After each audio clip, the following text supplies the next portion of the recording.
Second case है जी अब आप लोगों का discounting of a bills of exchange another use of पे। ये केस 2 है। अच्छा अब इसमें क्या होगा, पहले केस में आपने देखा कि ड्रॉअर जो है वो बिल अपने पास रख लेता है, ठीक है। दूसरा केस ये है discounting of a bills of exchange का मतलब ये है कि ड्रॉअर जो होता है उसको समटाइम्स ऐसा होता है कि पैसों की जरूरत होती है, ठीक है। तो पेमेंट तो आनी है 90 डेज के बाद या 30 डेज के बाद, तो पैसों की जरूरत पहले पड़ जाती है। तो ड्रॉअर का क्या करता है, बिल को सेल कर देता है। सेल किसको करता है, सेल करता है बैंक को, क्योंकि बिल जो है वो बिल ऑफ एक्सचेंज वो एक लीगल डॉक्यूमेंट होता है, ठीक है। तो बैंक के पास जो होता है बिल का ड्रॉअर, ठीक है, और बैंक को जाके कहता है जी मुझे ये पैसे आने हैं इतने दिन के बाद, तो आप ये बिल जो है ना बाय कर लें, ठीक है। मुझे पैसे जो है ना वो मेरे अकाउंट में ट्रांसफर कर दें पहले, ठीक है। अब बिल क्या, बैंक क्या करेगा, बैंक ऑब्वियसली बिल जब बाय करेगा तो बैंक बिल की पूरी अमाउंट जो है वो पे नहीं करेगा ड्रॉअर को, ठीक है। बैंक जो है कुछ अमाउंट डिडक्ट करेगा उसमें से, ठीक है, और पैसे जो है वो ट्रांसफर कर देगा रिमेनिंग अमाउंट बिल की ड्रॉअर को। अब ड्रॉअर ने पैसे क्योंकि पहले ही ले लिए, ठीक है, बैंक बैंक से लिए पैसे, ठीक है, तो ये बिल बैंक को जो है ड्रॉअर ने सेल कर दिया। इसको हम डिस्काउंटिंग ऑफ बिल भी बोलते हैं, discounting of bills of exchange, ठीक है। तो अब हम क्या करेंगे, इलिस्ट्रेशन नंबर 2 देखिए आप लोग, इसी से रिलेटेड है। ये सारी इलिस्ट्रेशन आपने कंप्लीटली रीड करनी है। मैं रिक्वायरमेंट पढ़ रहा हूँ लास्ट में, फिर मैं इसको सॉल्व करूंगा और साथ साथ आपको समझाऊंगा कि discounting of bills of exchange का क्लियरली मतलब क्या है, ठीक है। हम प्रैक्टिकली इसको सॉल्व करके देखेंगे, ठीक है। मैं सिर्फ रिक्वायरमेंट पढ़ रहा हूँ, ठीक है, आपने क्वेश्चन खुद रीड करना है क्योंकि मैं फिर साथ साथ रीड करके इसको सॉल्व करूंगा, ठीक है। Show entries in the books of Amjad, Suhail and the bank, ठीक है। आपने एंट्रीज शो करनी है अमजद की बुक में, सुहेल की बुक में, बैंक की बुक में।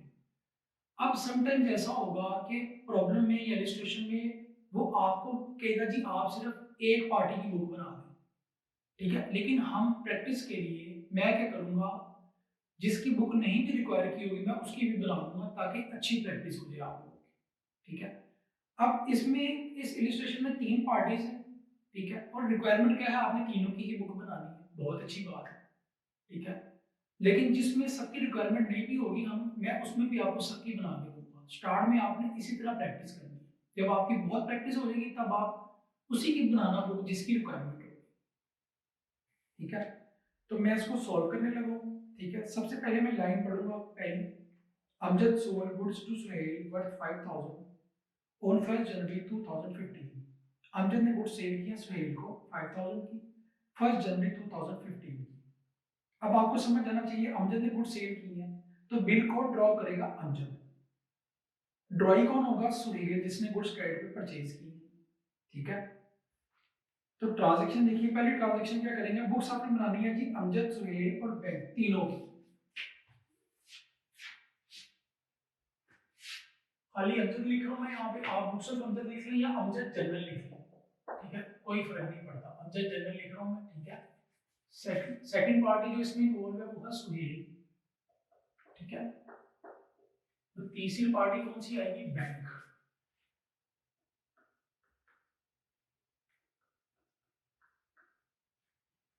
डिटेल में समझाऊंगा क्योंकि अभी हम स्टार्ट कर रहे हैं इसको। फर्स्ट है जी Amjad sold goods to Suhail worth 5000 on 1 January 2015। Amjad ने गुड्स सेल किया सुहेल को क्रेडिट पे, ठीक है। डेट क्या है, 1 जनवरी 2015। तो पहले ट्रांजैक्शन करेंगे हम अमजद के जन्म। अमजद जब गुड्स सेल करेगा क्रेडिट पे सुहेल को, तो सुहेल को क्या बना लेगा, अकाउंट्स रिसीवेबल, ठीक है। अकाउंट रिसीवेबल क्या है अमजद के लिए, asset increase debit. Suhail account को क्या करेगा अमजद, डेबिट करेगा, और सेल अकाउंट को क्या करेगा, क्रेडिट। सेल क्यों क्रेडिट हो रही है ये आप लोगों को पता है, इनकम है। 1 जनवरी 2015, अभी मैं स्टार्ट में डेट्स लिखूंगा, बाद में मैं नहीं लिखूंगा आगे जाके, ठीक है। अमजद ने सुहेल को बना लिया अकाउंट्स रिसीवेबल और सेल अकाउंट को कर दिया क्रेडिट, कितने से 5000। रिलेशन क्या जी, सोल्ड गुड्स ऑन क्रेडिट। अब इसकी बुक में आ जाए सुहेल की जर्नल, डेट यही है सुहेल क्या करेगा, गुड्स परचेज करेगा। अब आप सुहेल बन के सोचिए, जिस बुक में आप एंट्री कर रहे हैं, ठीक है, आपने उसी का अकाउंटेंट बन जाना है या वो ही बन जाना है, ठीक है, फिर आपको इजी लगेगा। सुहेल ने गुड्स परचेज की है, तो सुहेल क्या करेगा, परचेजेस को डेबिट करेगा, क्रेडिट पे परचेज की है, तो अकाउंट पेबल बना लेगा किसको, अमजद को, मीन क्रेडिटर, लायबिलिटी, लायबिलिटी की increase credit, purchases account debit. मैं अभी डिटेल में इसलिए समझा रहा हूं ताकि आपको आगे प्रॉब्लम ना हो, ठीक है। अमजद अकाउंट क्रेडिट, कितनी अमाउंट से जी, 5000। अब पहली ट्रांजैक्शन में अमजद ने अकाउंट पे रिसीवेबल बना लिया सुहेल को, और सुहेल ने अमजद को क्या बना लिया, अकाउंट पेएबल, ठीक हो गया। अब इसके बाद हम रीड करते हैं मजीद। He drew a bill on Suhail for rupees 5000 on the same date. उसके बाद इसने बिल ड्रॉ कर दिया सुहेल पे, किसने, अमजद ने, ठीक है, अमजद ने बिल ड्रॉ किया है सुहेल पे 5000 का, इसी सेम डेट पे, पेएबल आफ्टर 3 मंथ्स, जो कि 3 महीने का, 3 महीने बाद पे करना, ठीक है। अब बिल ड्रॉ नहीं होगा, जब बिल ड्रॉ करेगा अमजद, तो फिर जो है अमजद के लिए बिल क्या होगा, एसेट, बिल रिसीवेबल एसेट होता है, ठीक है।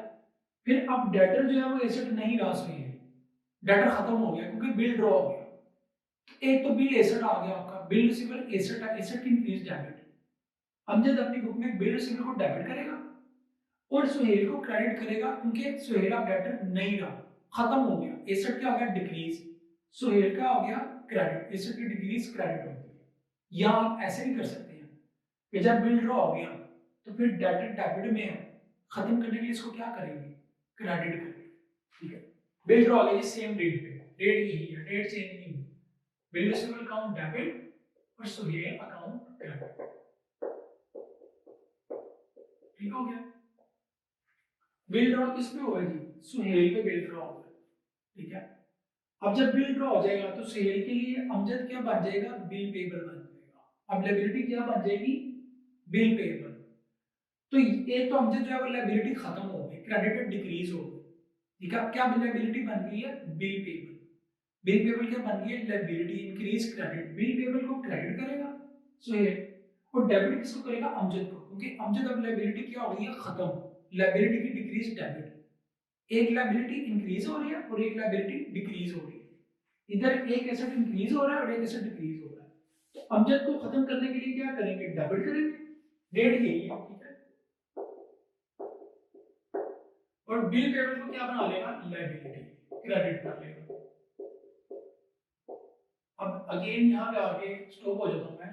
ये जो पहली 4 ट्रांजैक्शंस है ये सेम होंगी, इसको आप अच्छी तरह समझ लें। गुड्स जब भी सेल होगी तो क्या एंट्री होगी, ड्रॉ की बुक में और ड्रॉई की बुक में परचेज की। फिर इसके बाद क्या होगा, बिल ड्रॉ होगा, बिल रिसीवेबल आएगा उधर और इधर बिल पेबल। ये 4 ट्रांजैक्शंस हर प्रॉब्लम में यही रहेगी, पहले गुड्स की सेल होगी, परचेज होगी, फिर बिल ड्रॉ होगा, ठीक है। अब बिल जब ड्रॉ हुआ दैट मींस कि एक्सेप्टेंस जो है वो रिसीव की है अमजद ने, और एक्सेप्टेंस किसने दी है, सुहेल ने, एक्सेप्टेंस गिवन, एक्सेप्टेंस रिसीव्ड, ठीक है। ये ड्रॉ है, ये ड्रॉइंग है। उसके बाद लिख दिया कि Suhail accepted the bill and return it to Amjad, Suhail ने बिल एक्सेप्ट कर दिया और अमजद को वापस कर दिया। एक्सेप्ट करने से क्या मुराद है कि जो बिल का ड्रॉई है सुहेल है वो बिल पे साइन करेगा जी मैंने गुड्स परचेज की है और मैंने पेमेंट करनी है, ये लीगल हो गया डॉक्यूमेंट, ठीक हो गया, प्रूफ आ गया अमजद के पास कि मैंने क्रेडिट पे गुड्स सेल की। इसका मतलब जब इसने साइन कर दिया, एक्सेप्ट कर दिया, एक्सेप्टेंस गिवन, एक्सेप्टेंस रिसीव्ड, ठीक है। उसके बाद on 4 February 2015 Amjad discounted the bill at his bank at 15% per annum. 4 फरवरी को अमजद ने बिल डिस्काउंट करवाया अपने बैंक से 15% पर एनम के हिसाब से। बिल डिस्काउंट करवाने का ये मतलब है कि अमजद ने बिल बैंक को सेल कर दिया। अब कितने में सेल किया, डिस्काउंट की परसेंटेज भी दी होती है, अब वो आपने कैसे निकालना, देखें जरा। बिल कब ड्रॉ हुआ, 1 जनवरी को, कितने महीने का बिल था, 3 महीने का। 1 जनवरी को बिल ड्रॉ हुआ, 3 मंथ्स का बिल था, ठीक है। डिस्काउंट कब करवा रहे हैं, 1 मंथ गुजरने के बाद, 4 फरवरी को, ठीक है। 4 फरवरी 2015, एक महीना गुजर गया, पीछे बिल की जो ड्यू डेट रह गई है वो कितने रिमेनिंग मंथ्स रह गए, 2 महीने। तो डिस्काउंट कितने महीने का निकलेगा, 2 महीने का निकलेगा। ठीक है, वो कैसे निकलेगा, जब आप बिल अमजद बिल बैंक से डिस्काउंट करवाएगा तो अमजद के अकाउंट में क्या आ जाएंगे, पैसे आ जाएंगे।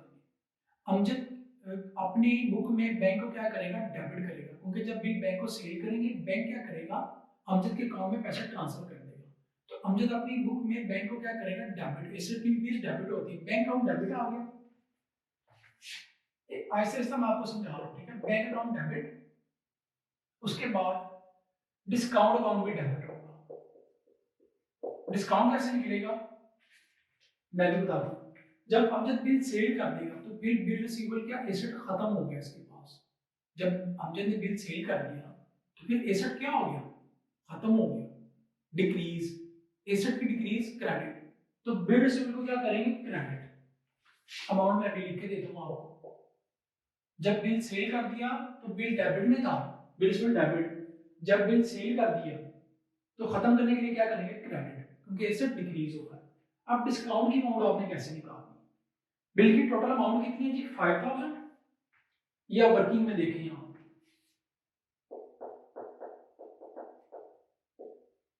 बिल की अमाउंट है जी 5000, ठीक है, परसेंटेज क्या है डिस्काउंट की, 15%, मल्टीप्लाई बाय 15 डिवाइडेड बाय 100, कितने मंथ्स रिमेनिंग है, एक मंथ गुजरने के बाद बिल जो आपने सेल किया, डिस्काउंट करवाया, 1 जनवरी को बिल ड्रॉ हुआ था, सेल हुई थी गुड्स, सेल परचेज, 4 फरवरी को बिल डिस्काउंट करवा रहे हैं, दैट मीन 2 महीने गुजर चुके हैं, एक महीना गुजर चुका है, 2 महीने रह गए, तो आप डिस्काउंट निकालेंगे 2 महीने का, ठीक है, मल्टीप्लाई बाय 2 डिवाइडेड बाय 12, एक साल में कितने महीने होते हैं, 12, और 2 महीने का डिस्काउंट है जो आपने निकालना है, जितने महीने रिमेनिंग होंगे उतने महीने का डिस्काउंट आपने निकालना है। कैसे निकालना है, परसेंटेज जितनी होगी वो आपने अप्लाई करनी है, और जितने महीने बाकी रह जाएंगे वो आपने ऊपर लिखना है और नीचे 12 से डिवाइड कर देना है। तो इसको आप जब डिस्काउंट निकालेंगे, डिस्काउंट की अमाउंट आएगी 125, कैलकुलेट करके देखिए आप, ठीक है। अच्छा, अब अमजद के पास पैसे कितने हैं, bill receive the total amount से क्रेडिट होगा 5000, क्योंकि बिल बैंक को सेल कर दिया पूरी अमाउंट से, पैसे कितने, डिस्काउंट कितना आया डेबिट में 125, ठीक है, बैंक में कितने पैसे आएंगे, अमाउंट को माइनस करें आप, 5000 माइनस 125, ये बन गया 4875। अमजद ने कितनी अमाउंट रिसीव की है जी, 4875, ऑब्वियसली बिल सेल की है, ठीक है। अब बिल आया बैंक के पास, ठीक है, बैंक के लिए बिल क्या है, एसेट इंक्रीज डेबिट, बैंक क्या करेगा अपनी बुक में, बिल रिसीवेबल अकाउंट डेबिट, इसकी बुक में कोई एंट्री नहीं होगी, मैं साथ साथ हिस्ट्री लिख लूं ताकि आपको कंफ्यूजन ना हो। अब बैंक की बुक में एंट्री होगी, ठीक है, bill receivable account debit, bank के पास बिल आया कितने का, 5000 का। अमजद को कितने अकाउंट से, बैंक जब आपके अकाउंट में पैसे ट्रांसफर करता है ना, जिसके अकाउंट में, तो बैंक उसको क्या करता है, अपनी बुक में क्रेडिट करता है। अब आप बैंक बन के सोचिए, ठीक है, आपका कस्टमर है या आपने बिल जो है वो बाय किया, बिल की अमाउंट रिसीव करनी है बैंक ने, ठीक है। अब आपने पैसे ट्रांसफर करने हैं अमजद के अकाउंट में, जब पैसे ट्रांसफर करेंगे आप तो अमजद को क्या करेंगे, क्रेडिट, कितनी अमाउंट से, जितनी अमाउंट से बैंक डेबिट है अमजद की बुक में 4875 से, और डिस्काउंट रिसीव किया है बैंक ने, बैंक के लिए डिस्काउंट क्या है, इनकम 125, बैंक क्या करेगा, क्रेडिट। लीजिए, अब बिल की अमाउंट किसने रिसीव करनी है, बैंक ने। अब देखिए पे चेंज हो गया, बिल का ड्रॉर कौन है, अमजद, बिल सेल कर दी है। अब बिल की अमाउंट किसने रिसीव करनी है, बैंक ने, क्योंकि बिल बैंक के पास आ चुका है। तो इस केस में पे कौन होगा, bank, the person who receives the amount of the bill, वो बंदा जो बिल की अमाउंट रिसीव करेगा वो क्या कहलाएगा, पे। अब इस केस में पे चेंज हो गया, पे वो बंदा है जो बिल की अमाउंट रिसीव करेगा, बिल की अमाउंट किसने रिसीव करनी है, बैंक ने, ठीक हो गया। अब आपको सेल की एंट्री तो समझ आ गई होगी, ठीक है, बैंक अकाउंट डेबिट कर लिया, डिस्काउंट अकाउंट डेबिट हो गया, बिल रिसीवेबल खत्म हो गया, बैंक के पास बिल आ गया, अमजद को क्रेडिट कर दिया, दे दिया, और डिस्काउंट बैंक की इनकम हो गई। अब नेक्स्ट क्या होगा, ट्रांजैक्शन को रीड करें पूरे क्वेश्चन को साथ। On the due date the bill was honoured by the acceptor, due date पे एक्सेप्टर ने बिल पे कर दिया, ठीक है।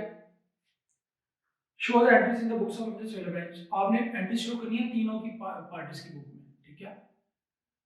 अच्छा, बिल जब पे कर दिया एक्सेप्टर ने, ड्यू डेट क्या बनती है, देखें जी, कितने महीने का बिल था, 3 महीने का, जनवरी, फरवरी और मार्च, ठीक है। 3 डेज ऐड करें एक्स्ट्रा, तो क्या बनता है जी, 4 अप्रैल।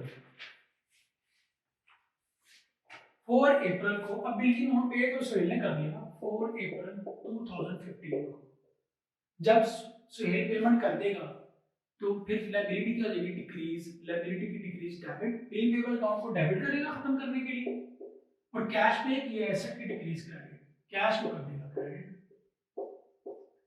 ये जी बिल की अमाउंट पे कर दिया इसने, बिल पे कर दिया तो फिर बिल पेबल लायबिलिटी क्या हो जाएगी, खत्म।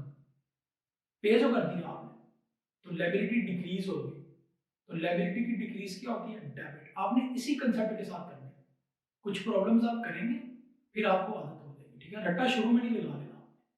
बिल पेबल अकाउंट को डेबिट और कैश अकाउंट को क्रेडिट, कैश क्रेडिट क्यों हो रहा है ये आप लोगों को पता है। अब बैंक के पास, बैंक ने क्या की, अमाउंट रिसीव कर ली। बैंक अमाउंट जब रिसीव करेगा तो बैंक क्या करेगा, अपनी बुक कैश को डेबिट करेगा, ठीक है। और बिल रिसीव को क्या कर देगा, क्रेडिट, क्योंकि जब बिल की अमाउंट रिसीव कर ली तो फिर बिल खत्म हो गया, एसेट क्या हो गया, डिक्रीज, एसेट की डिक्रीज क्रेडिट, तो बिल रिसीव को खत्म करने के लिए क्या करेंगे, क्रेडिट करेंगे, कैश अकाउंट डेबिट और बिल रिसीव अकाउंट क्रेडिट, कितने से, 5। ये प्रॉब्लम हमारा कंप्लीट हो गया, ठीक है। आपने इसी तरह करना है, इसको कंसेप्ट के साथ नोट करना चाहिए, कर लें। आगे हम मजीद जो है वो अभी कुछ प्रॉब्लम्स इसी तरह करेंगे कंसेप्ट के साथ, इसको नोट कर लें आप। इलस्ट्रेशन 2 है ये, ठीक है, केस 2 है, इलस्ट्रेशन 1 नहीं है, ये इलस्ट्रेशन नंबर 2 है, ठीक है।